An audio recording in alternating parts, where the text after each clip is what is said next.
Hello friends, welcome to my channel science पाठशाला।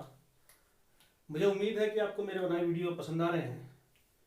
तो यदि आपको पसंद आ रहे हैं तो उसे लाइक, सब्सक्राइब और शेयर कीजिए। और कोई भी क्वेरीज़ के लिए, पुरानी वीडियोस में जो भी क्वेरीज़ हैं उनके लिए आप कमेंट बॉक्स में कमेंट कर सकते हैं, जिसका मैं रिप्लाई कमेंट बॉक्स में दूंगा। तो दोस्तों, आज शुरू करते हैं नेक्स्ट चैप्टर, कक्षा 10 के लिए अध्याय 3, धातु एवं अधातु। जब हम बात करते हैं धातु और अधातु की, तो उससे पहले हमें तत्व के बारे में जानना होता है। और हम कहते हैं कि तत्वों को उनके गुणधर्मों के आधार पर दो श्रेणियों में वर्गीकृत किया जाता है। पहला धातु, मेटल, और दूसरा अधातु, नॉन मेटल। धातु के उदाहरण सामान्य तौर पर हम देखते हैं आयरन, एल्यूमिनियम, कॉपर, सिल्वर। और अधातु देखते हैं हाइड्रोजन, ऑक्सीजन, कार्बन और सल्फर। तो ये कुछ उदाहरण सामान्य तौर पर हमारे जनजीवन में हमें देखे जाते हैं कि हम तत्वों को उनके गुणधर्मों के आधार पर सामान्य तौर पर उन्हें अलग अलग करते हैं धातु और अधातु के रूप में। लेकिन अगर हम उसको वैज्ञानिक तौर पर कहें कि कुछ धातु अधातु के गुणधर्म रखती हैं, कुछ अधातु धातु के गुणधर्म रखती हैं, तो उसके लिए हमें उसके भौतिक और रासायनिक गुणधर्मों पर अध्ययन करना पड़ेगा, जिसको हम आज करेंगे। तत्वों के भौतिक गुणधर्मों के आधार पर धातु और अधातु का हम वर्गीकरण करेंगे और देखेंगे कुछ गुणधर्म, कुछ भौतिक गुणधर्म जिसके आधार पर हम कह सकते हैं कि तत्व धातु है या अधातु है, या यह गुणधर्म किस में कैसा पाया जाता है। तो बात करते हैं भौतिक गुणधर्म में सबसे पहले चमक की। चमक या धात्विक चमक। तो सामान्य तौर पर धातुओं में चमक होती है या धातुओं की सतह चमकदार होती है। किसी भी धातु को हम सामान्य तौर पर देखेंगे तो वह चमकदार होती है, और अधातु में चमक नहीं होती है। लेकिन एक अधातु ऐसा है, आयोडीन, जो अधातु होकर भी चमकदार होता है। दूसरी बात करते हैं कठोरता की।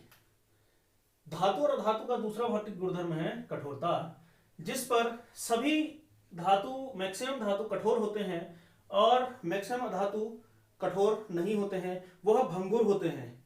कठोर का अर्थ यह होता है कि अगर किसी धातु को हम किसी दूसरी भारी चीज से पीटेंगे तो वह टूटेगा नहीं, और अधातु को अगर हम जोर से पीटते हैं तो टूट जाता है, उसे भंगुर कहा जाता है। लेकिन इसमें भी कुछ एक्सेप्शंस हैं, इसमें भी कुछ तत्व ऐसे हैं, इसमें भी कुछ धातु ऐसे हैं जो कठोर न होकर मुलायम होते हैं, जैसे लिथियम, सोडियम और पोटेशियम। लिथियम, सोडियम और पोटेशियम तीन मुलायम तत्व होते हैं, जिनको हम, मुलायम धातु होती है जिन्हें हम सामान्य तौर पर चाकू से काट सकते हैं। और हीरा एक ऐसा अधातु है, एक कार्बन का अपर रूप है, जो कि बहुत सख्त होता है, कठोर होता है।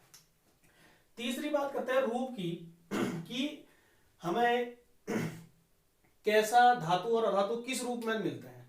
सामान्य तौर पर अगर हम बात करते हैं धातु की, तो धातु सामान्य तापमान पर ठोस होता है, परंतु एक धातु ऐसा है पारा, Hg, जो सामान्य तापमान पर द्रव होता है। ये बहुत महत्वपूर्ण प्रश्न है कि कौन सा धातु सामान्य तापमान पर द्रव होता है। उसका उत्तर है पारा सामान्य तापमान पर द्रव होता है।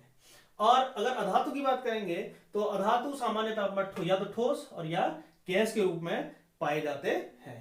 परंतु एक अधातु, ब्रोमीन, एक ऐसा धातु है जो तरल रूप में पाया जाता है।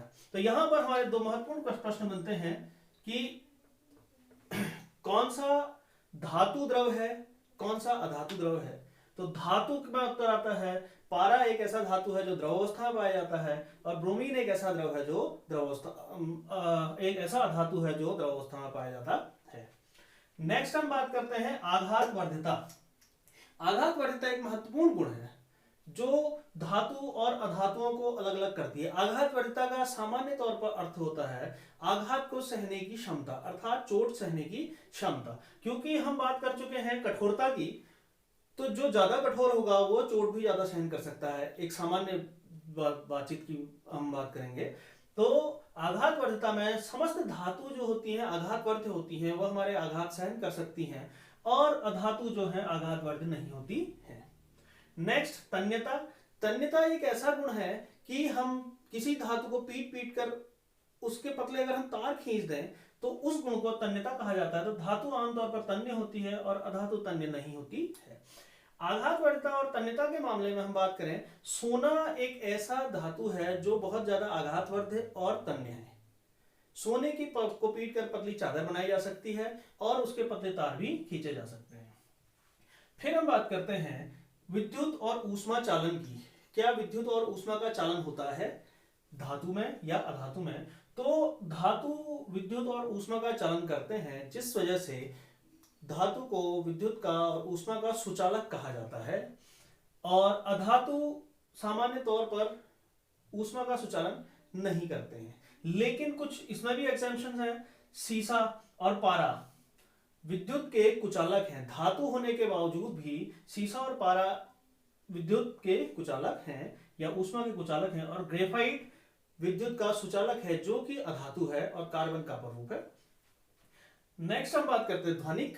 ध्वनिक एक ऐसा गुण है, यदि हम किसी धातु को पीटते हैं तो उसमें से एक विशेष प्रकार की आवाज निकलती है जिसे हम कहते हैं ध्वनिक। तो आमतौर पर धातु ध्वनिक होते हैं, जिससे जैसे अगर हम किसी लोहे के रॉड को, लोहे के बर्तन को ऊपर से नीचे गिराएंगे तो उसमें एक विशेष प्रकार की आवाज आती है। या विद्यालय में जो हमारी घंटी होती है उसको हम बजाते हैं तो उसमें से एक विशेष प्रकार की ध्वनि निकलती है, क्योंकि वह धातु से बनी होती है। इसलिए धातु कहा जाता है धातु ध्वनिक होते हैं और अधातु ध्वनिक नहीं होते हैं। किसी भी अधातु को पीटेंगे तो उससे ध्वनि, विशेष प्रकार की ध्वनि नहीं निकलेगी। नेक्स्ट घनत्व की बात करते हैं। तो सामान्य तौर पर धातुओं का घनत्व अधिक और अधिक गलनांक होता है, सिर्फ सोडियम और पोटेशियम को छोड़ के। सोडियम और पोटेशियम एक ऐसे धातु हैं जिनका घनत्व और गलनांक कम होता है। और उसी प्रकार हम बात करते हैं अधातु की, तो अधातु का घनत्व कम और गलनांक भी कम होता है। तो आज के लिए इतना ही दोस्तों। उम्मीद करता हूं अगर ये आपको चीजें पसंद आ रही हैं तो आप लाइक करेंगे, सब्सक्राइब करेंगे और शेयर करेंगे, और कमेंट बॉक्स में कमेंट करके बताएंगे कि क्या कोई प्रॉब्लम है या किसी क्वेश्चन का आंसर अगर आपको चाहिए तो आप कर सकते हैं।